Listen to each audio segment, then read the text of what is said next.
I'm going to talk to you guys about how I set this bike up to live off of it for 4 days in the backcountry of Central Florida.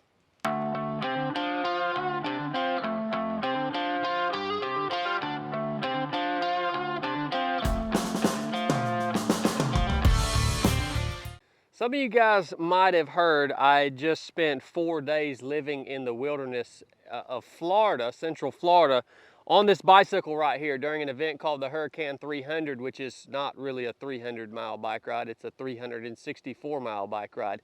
And it was an awesome adventure, and I think more people should be doing this.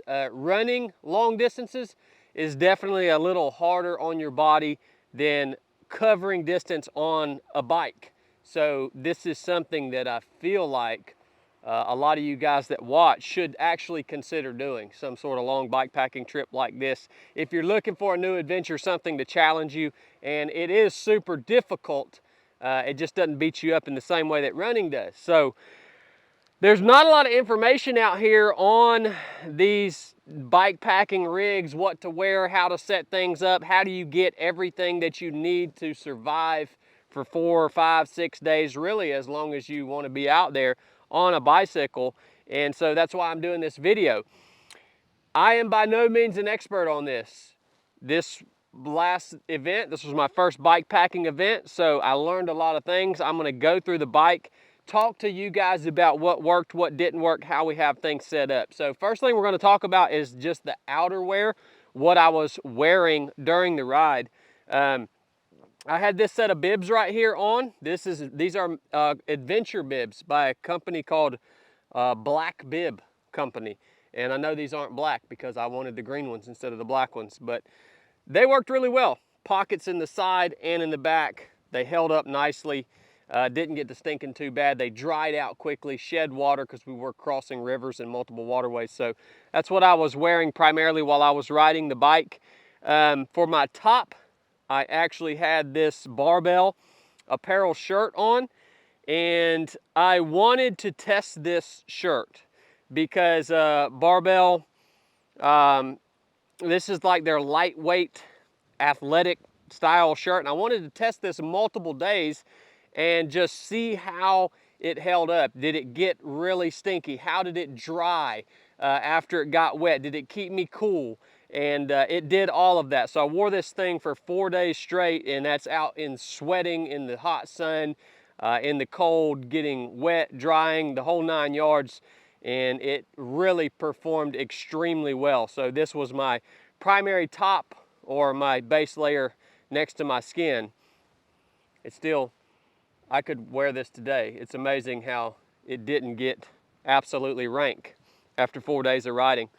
If it was cold out, I had a little waffle layer here. This is just a Sitka waffle layer. And I usually kept this strapped to the back of my pack right here on the seat post so that I could put this on quick in the evenings when it got cold out, and then when it got warm during the day, I could pull it off without having to open the bag. I would just strap it on the back of the pack. So that was kind of my outer layer when it got cool. Had a pair of gloves on the whole time. I'm really glad I bought these gloves. These are just, I bought them from my local bike shop, Revive Cycle Works. They're called Hand Up gloves, and I quickly got over the fact that they're purple because they help tremendously keep my hands from blistering and getting cut up and scratched. So that's the gloves I wore. The shoes that I wore, I obviously used clipless pedals, which I would highly recommend using clipless pedals and not flat pedals. Being able to clip into the bike made a big difference. These are Specialized Rime 2. That's the shoe that I wore. It worked great. You can walk in them, hike in them. If you're in deep sand or somewhere where you have to hike your bike, you can step off and actually cover ground. They got good grip. They were comfortable on my feet, never caused any issues.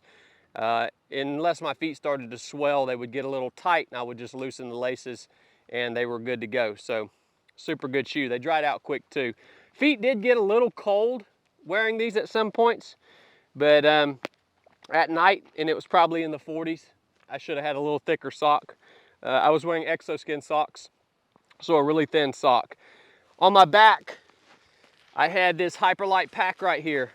You guys know we use Hyperlight packs, and this is one of the old models. when they were still made in Maine.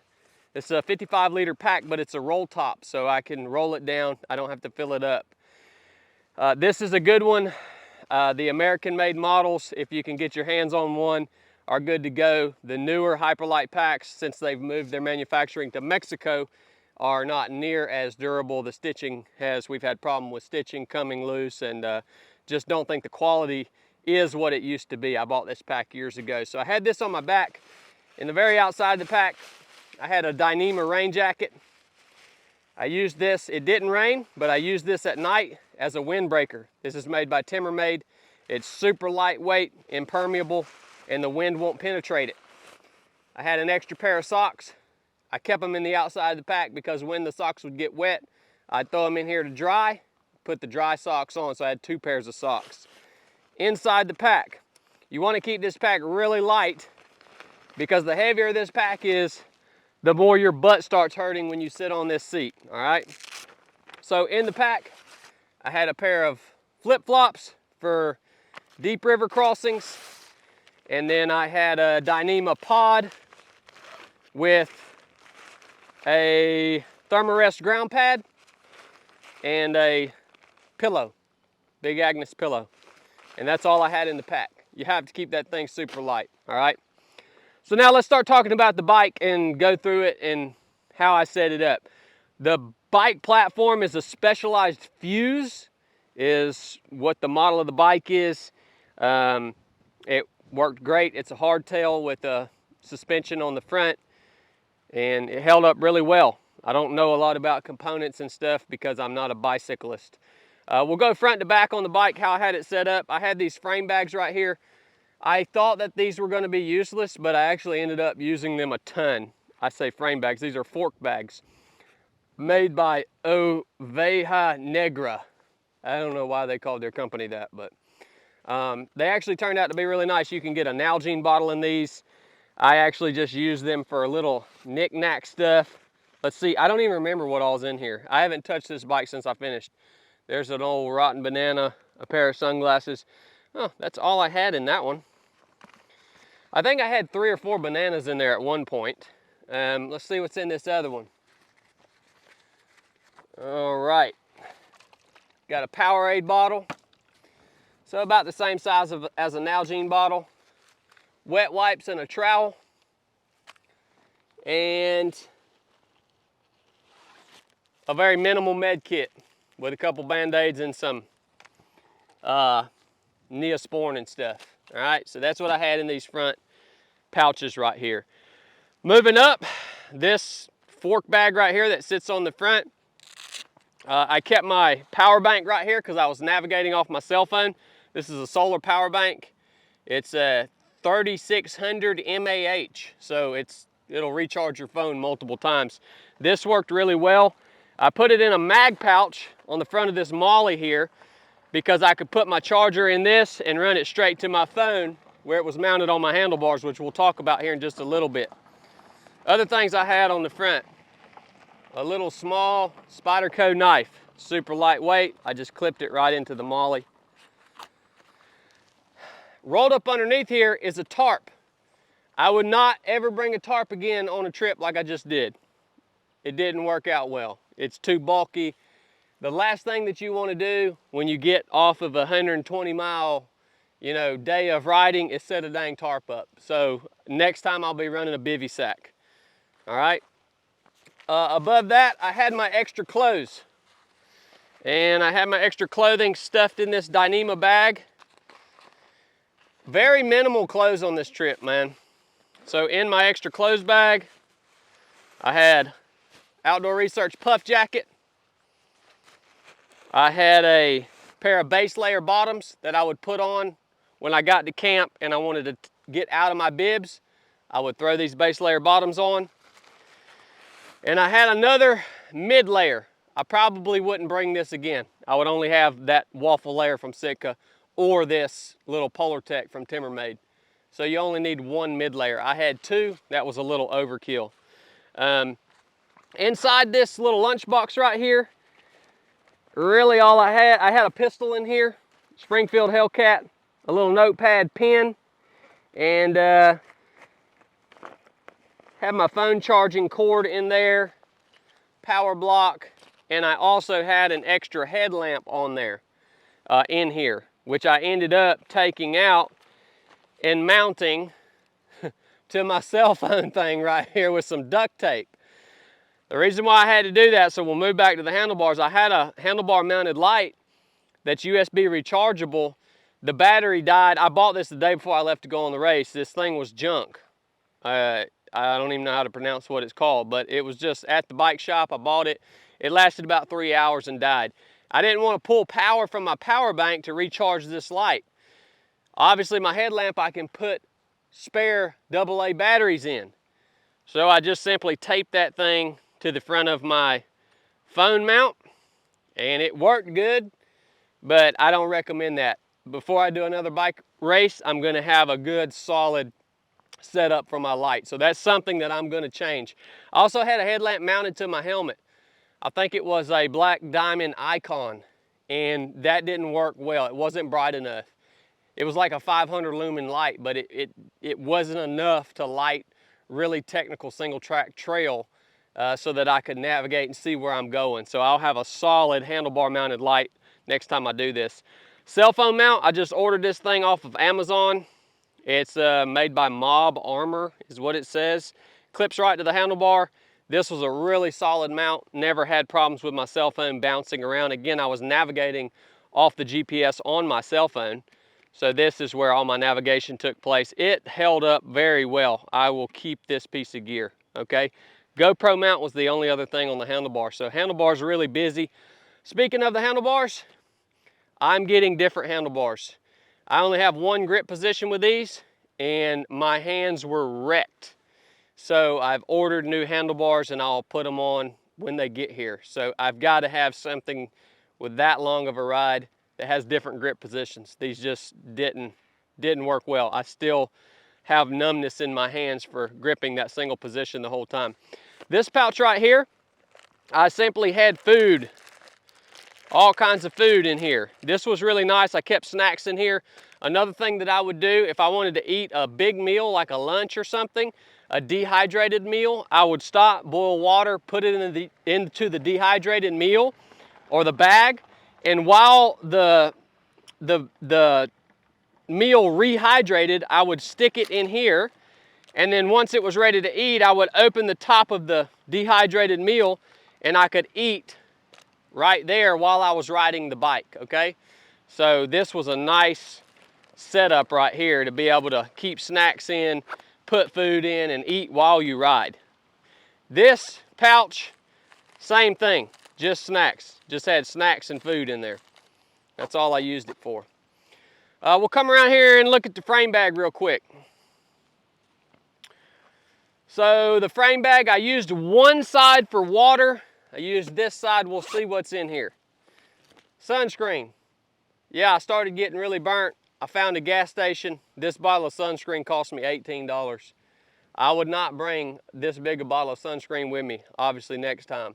This is just what I could find at a gas station.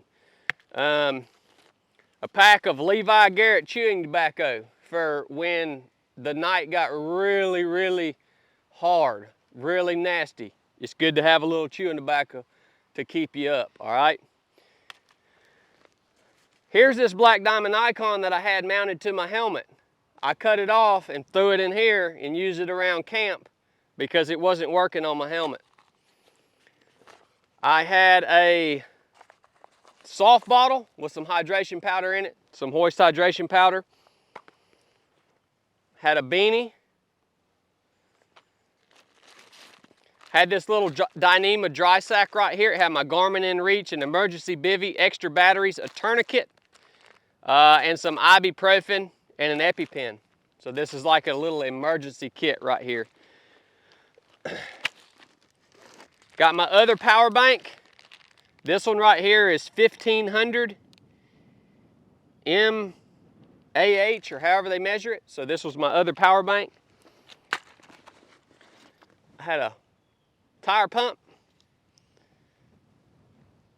a tube of salty britches. This was one of the most important pieces of gear I had out on the trip. I actually used this entire tube because my butt was taking a beating, man. And I would apply this stuff twice a day, and it helped tremendously to keep my butt from chafing to the point that it would have probably started bleeding and got really nasty. So you gotta have some salty britches. The only other thing I had in here was a extra tube. I had to have 2 extra tubes with me.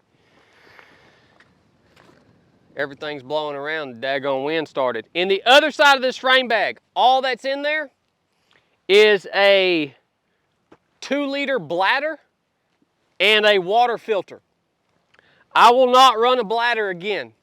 I didn't like it. I don't like bladders. I think that space can be used for something different.